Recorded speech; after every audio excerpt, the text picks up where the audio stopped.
A single cigarette, that's what gave him away, not movement, not sound, not the glint of a scope in afternoon light. A German Scharfschütze, a sharpshooter with confirmed kills across 3 campaigns, broke the oldest rule in the sniper's Bible because he'd been lying still in a collapsed Alsatian barn for 11 hours, and his hands had started to shake. The ember lasted less than 2 seconds.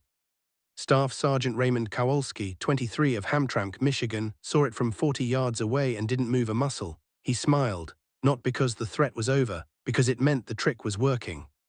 By November 1944, the German Wehrmacht had deployed some of the most technically proficient snipers in modern military history along the Siegfried Line, men trained to disappear into terrain, to kill at distances exceeding 800 meters, to hold entire companies in paralysis for days at a time. Allied casualty reports from that autumn describe units pinned for 36, 48, sometimes 72 consecutive hours by fire from positions no one could locate. German sniper doctrine was, by every military measure, excellent, and yet within weeks of the Third Army's push into Germany, something had changed. After-action reports from Wehrmacht units began describing a problem their officers had never anticipated. The Americans weren't behaving the way they were supposed to. They weren't presenting targets. They weren't using the roads. They weren't doing anything their training manuals predicted. German snipers, some of the best in the world, were sitting in hides with nothing to shoot at. How did that happen? And what did it cost the men who made it happen? That is what this story is about. October 31, 1944, XII Corps Headquarters, Thionville, France. Look at a map of Western Europe in late October 1944, and you are looking at a problem. The Allied breakout from Normandy, brilliant and violent through August and September, had ground into something far uglier by the time autumn rains turned the roads of Lorraine into brown paste. Patton's Third Army, the most aggressively mobile force the United States had ever put into the field, had outrun its own supply lines. Fuel shortages had halted entire armored divisions in their tracks. The Germans, who everyone in August had assumed were finished, had done something unexpected. They had stopped retreating and started building. The Siegfried Line, the West Wall, ran for more than 390 miles along Germany's western border, a chain of concrete pillboxes, dragon's teeth anti-tank obstacles, interlocking fields of fire, and embedded in every position of value snipers, not ad hoc riflemen, trained specialists. Men who had spent years at ranges in Bavaria and Austria mastering the Zielfernrohr, the telescopic sight, and the doctrine of Einzelkämpfer, the lone fighter who controls ground through patient, precise, lethal observation. The town of Forbach, in the Moselle department near the German border, had become a choke point. Through Forbach ran the primary road leading to Saarbrücken. Control Saarbrücken and you control the industrial heart of the Saar Valley, the coal and steel infrastructure that could fuel a German counterattack, or in American hands, supply a winter offensive deep into the Reich. XII Corps needed Forbach cleared. And it needed the elevated ground northeast of Forbach, a ridgeline the soldiers had taken to calling the Shelf, neutralized before any armored column could move through safely. The 5th Infantry Division, known as the Red Diamond Division, drew the assignment. Within the 5th, the task fell to a company of the 2nd Infantry Regiment. The officer who received the orders that morning was First Lieutenant David Crane, 26, of Canton, Ohio. A photograph taken 3 weeks earlier shows him squinting at something off frame, jaw set, a streak of dried mud across his left cheek. He had been commissioned out of OCS in 1943, had come ashore at Utah Beach in June, and had since accumulated the kind of battle experience that cannot be taught, the specific granular knowledge of what it actually sounds like when a round passes close enough to move your hair, of how long a man can function on 4 hours of sleep across 6 consecutive days. Of which of your soldiers will do what when the moment arrives. His platoon was 31 men, the ones who matter for this story.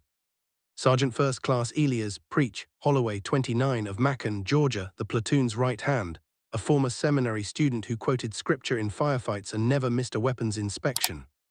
Private First Class Thomas Day, 19, of Portland, Oregon, the youngest man in the platoon, assigned as Crane's radio operator, possessing the particular gift of staying calm when everything around him was not. And Corporal Anton Ski Kowalski, Raymond's older brother by 4 years, assigned as the unit's appointed scout, and unofficially its best natural reader of terrain. The plan headquarters delivered was clean on paper. The platoon would approach the Shelf from the southwest using a farm road that intelligence had assessed as unobserved. An OSS contact, a local French laborer with knowledge of the area, had reportedly confirmed that the German sniper positions on the ridgeline were concentrated on the eastern face. The approach from the southwest, in theory, would take the platoon up the blind side, reach the top, clear the hides, signal the armor. Lieutenant Crane read the plan twice. Then he looked at his map, then at Anton Kowalski and said, "Ski, when's the last time HQ actually looked at this road from the ground?" Kowalski didn't answer. The silence was its own answer.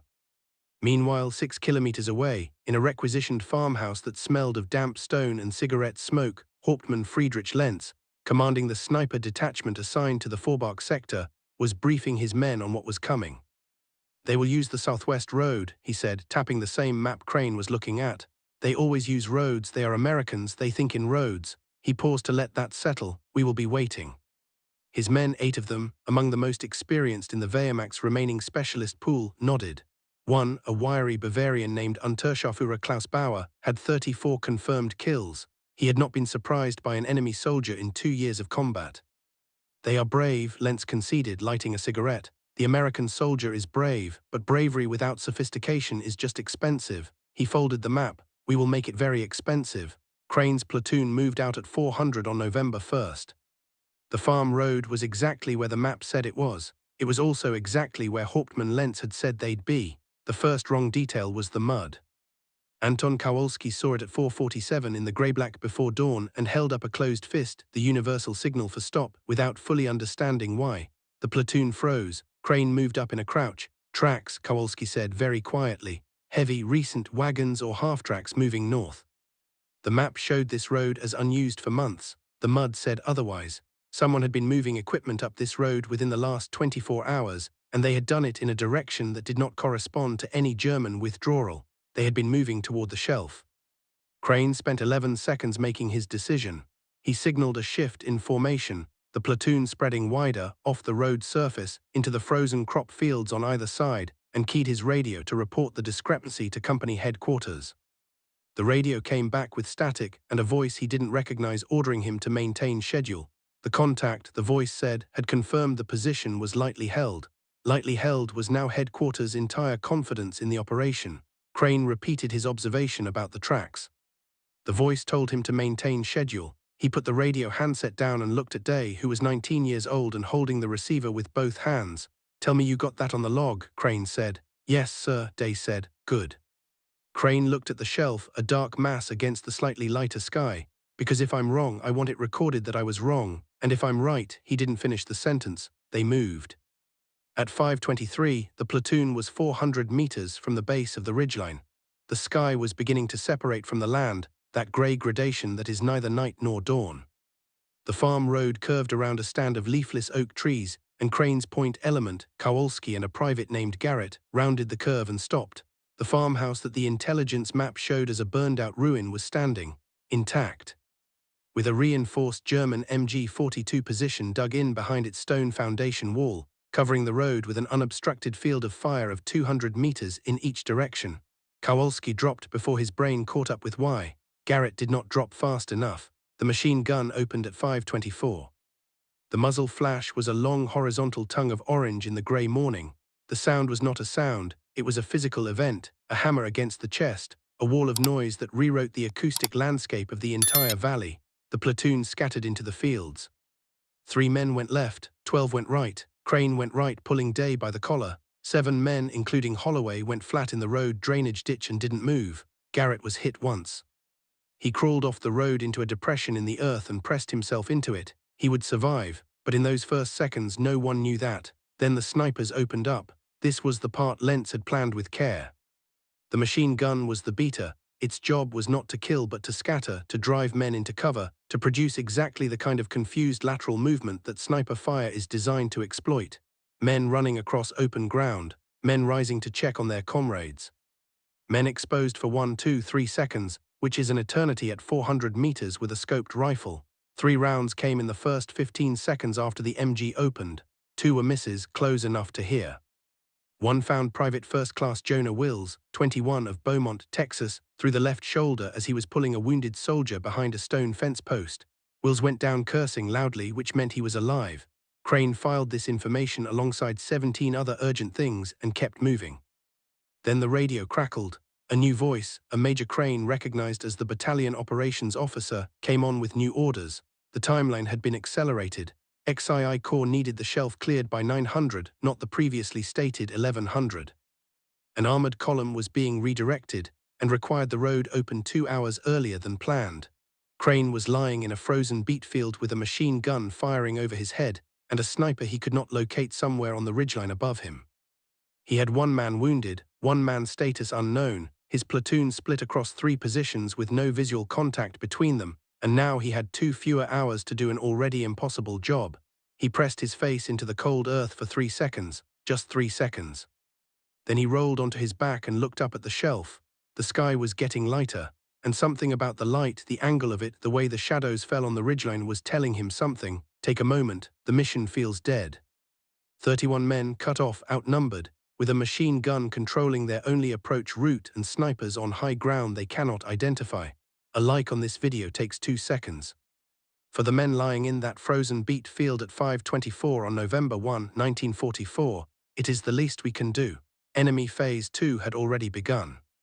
In the farmhouse, Hauptmann Lentz was watching the platoon scatter and waiting for them to break for the road, or to mass for an assault, or to do any of the things the American field manual prescribed for a unit in contact with superior fire. Instead, they stopped moving entirely. Lentz frowned. Where are they? George Patton had been saying the same thing since North Africa, and he said it in enough ways that every officer in the Third Army had heard it at least 3 times. If everyone is thinking alike, then someone isn't thinking. But the version that had been drilled into Crane's officer training, the one he had written in the margin of his field notebook in black ink, came from a different Patton lecture. Delivered to officer candidates at Fort Benning in 1941 and reproduced in a training circular that had circulated through the 5th Division, the fixed fortification is a monument to human stupidity, but the enemy who builds one is telling you something. He is telling you exactly what he expects you to do. Your job is not to disappoint him until the moment you do. Lying on his back in a frozen Belgian beet field, technically Lorraine, but the geography of misery has no borders, Crane turned this over. What did Lentz expect? He expected American soldiers to behave like American soldiers in the field manuals he had studied. He expected movement along roads, because American units were mechanized and road-dependent. He expected forward assault or withdrawal, because those were the only 2 options the situation seemed to offer. He expected above everything that the Americans would present targets, silhouettes in the open, men crossing exposed ground, because that was what frightened soldiers did when a machine gun opened up. He had built his entire defense around that expectation. What if the Americans gave him nothing to shoot at? The terrain was the key. Crane had been looking at the ridgeline for 40 minutes in the growing light, and what he was seeing now, with the sun rising behind him, throwing the shelf's features into relief, was something the headquarters map had not shown. The western face of the ridgeline was not a smooth slope, it was broken. A series of erosion gullies, deep, narrow, choked with leafless thornbush, cut up the face of the hill in irregular channels. On the map, these were invisible. On the ground, they were a covered approach that would be invisible to any observer on the ridgeline's eastern position, and the German MG position controlled the road. It did not control the gullies. The snipers on the shelf were oriented east and southeast, he was almost certain. The morning light coming from the east would be in their eyes if they tried to look west, and the thornbush gullies were on the western face. The plan, the real plan, not the one from headquarters, formed in about 90 seconds. He needed 3 things to work simultaneously. Holloway's group in the road ditch would provide suppression against the MG position, not assault, not advance, just enough fire to keep the gunners' heads down. Crane would take 8 men up the gullies in a file, moving slowly, never silhouetted against the sky, never above the thornbush line. And Day would stay at the rear with the radio and send nothing, absolute radio silence, because German direction-finding equipment could locate a transmitter within minutes. Here is what made this Patton's philosophy made flesh. It was not a flanking movement in the conventional sense. It was not an assault, it was a disappearance. The unit would cease to exist as a targetable object. The Germans would be watching a road and a field, waiting for Americans to run across open ground, and the Americans would simply not be there. The obstacle, the sniper positions, the machine gun, the open ground, was not something to overcome by force. It was information. It was telling Crane exactly where the Germans were looking, and where they were looking was not where Crane was going. There was the civilian element. Two farmhouses sat at the base of the western ridgeline, in the dead ground below the sniper positions. Crane had no way of knowing if they were occupied. He made a decision. The approach route would take the squad within 30 meters of the nearer farmhouse. If it showed any sign of civilian occupation, light, smoke, movement, he would divert, add 8 minutes to the approach, accept the additional exposure. He told Kowalski this explicitly. Kowalski looked at him and said quietly, "My brother's alive, I just heard him." Raymond Kowalski in the depression off the road was alive and watching. The squad prepared to move. If the story of Lieutenant David Crane has earned a place in your feed, the channel that brings you history like this needs your subscription to keep going. It takes 2 seconds. 11 minutes of light. Crane's 8-man file entered the first gully at a walk, not a combat rush, not a low crawl. A walk, single file, each man placing his feet with deliberate care, each man bent at the waist to keep below the thornbush canopy, each man maintaining 2 arms' lengths distance from the man ahead. Sound discipline. Absolute, no voices, no metal on metal. Crane had taken every man's ammunition pouches and had them held pressed against the body instead of swinging free. The gully was cold. The mud at the bottom was frozen in the night and beginning to soften in the day, and each footstep was a calculation: test the surface, shift weight, lift the foot without sound. Crane was counting his steps, 400 meters of gully at this pace. Approximately 20 minutes if nothing went wrong. Something went wrong at the 7-minute mark. A dog. A farmhouse dog, grey, old, attached to a chain that had enough length to reach the edge of the drainage ditch that ran beside the building, erupted into barking at a range of roughly 20 meters. The first farmhouse was occupied, and the dog had heard them. Every man in the file stopped, froze, 8 Americans standing completely still in a thornbush gully at 6:18, listening to a dog announce their presence to anyone within 300 meters. A window shutter opened. An elderly woman's face appeared, looked toward the dog, looked at the gully and looked directly at Crane. He put one finger to his lips. She looked at him for a long moment, then she looked at the ridgeline above, then back at Crane. She nodded once slowly and pulled the shutter closed. The dog kept barking for another 40 seconds, then stopped. Nobody on the ridgeline responded. Either they had heard nothing or they had heard the dog and attributed it to morning noise. Crane waited 2 full minutes before signaling the file forward. He never learned that woman's name. The 5th Division records don't have it. If she is reading this, if her grandchildren are watching this, I need them to know that she made a decision in 4 seconds that changed the outcome of a battle. At 6:31, the file reached the upper gully junction, 60 meters below the ridgeline crest. Crane went to one knee and looked up. The thornbush thinned here. The next 60 meters was open ground, steeper, exposed, unavoidable. He had expected this. He had planned for it. Down on the road, Holloway opened up. The sound of American M1 Garand fire from the road ditch echoed up the hillside like a door slamming in a stone room, sharp, rapid, purposeful. Holloway wasn't assaulting. He was making noise. He was presenting the illusion of an attack from the south while Crane's squad was 60 meters below the German crest from the west. Every German head on that ridgeline turned toward the sound. Crane said one word: move. The squad went up the open ground at a sprint.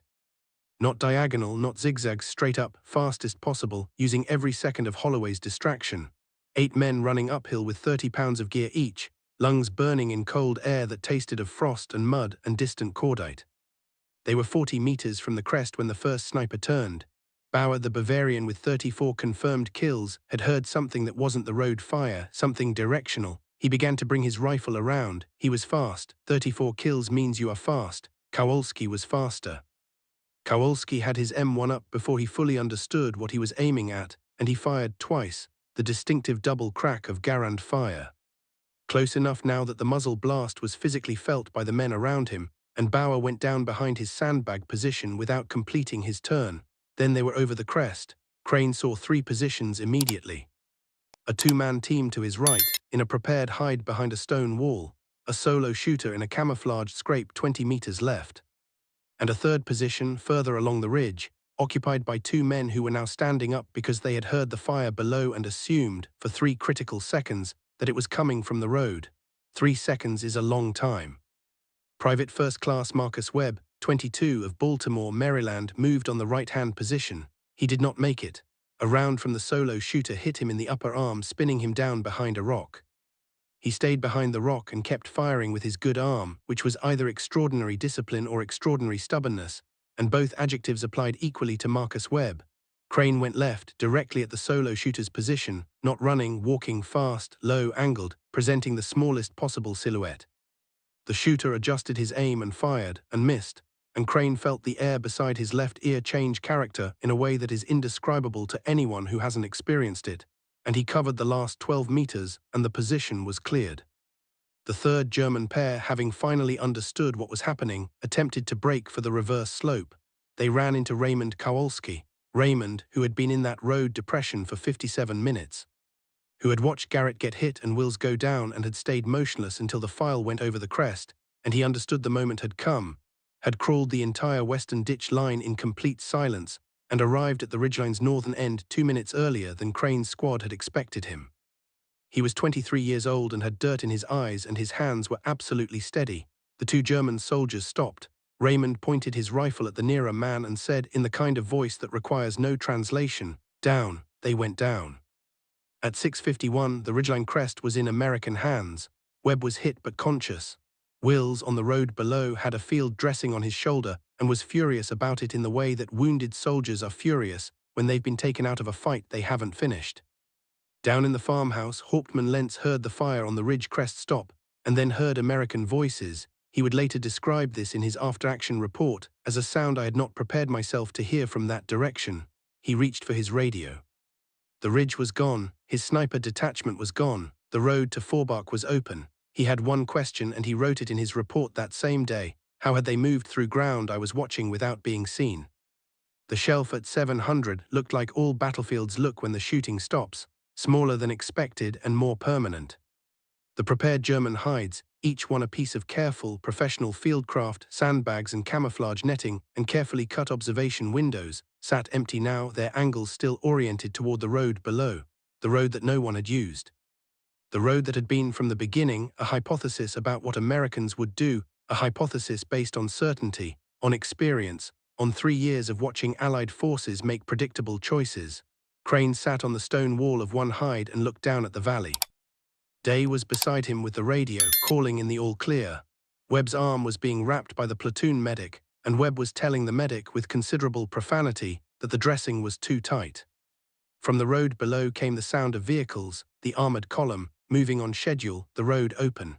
The machine gun position in the farmhouse had surrendered to Holloway 40 minutes earlier.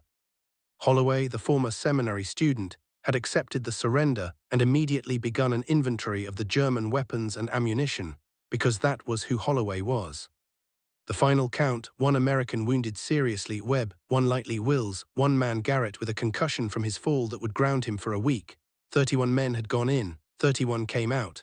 The German sniper detachment had been rendered combat ineffective. Of the 8 specialists Hauptmann Lentz had positioned on that ridgeline, 3 were captured, 2 were dead, and 3 had withdrawn in the confusion. The entire approach route to the Saar sector opened within 4 hours of the shelf's capture. The after-battle documents are what give this story its final dimension. Hauptmann Friedrich Lentz, captured in January 1945 near Saarlouis, was interrogated by American intelligence officers. His complete statement runs to 11 pages. One passage, translated by a 7th Army interpreter, has been preserved in the National Archives. We had positioned for the engagement we expected. We were correct about their bravery. We were completely wrong about their method. They did not fight the ground we gave them. They used the ground we had decided not to watch. I have since understood that this was not accident.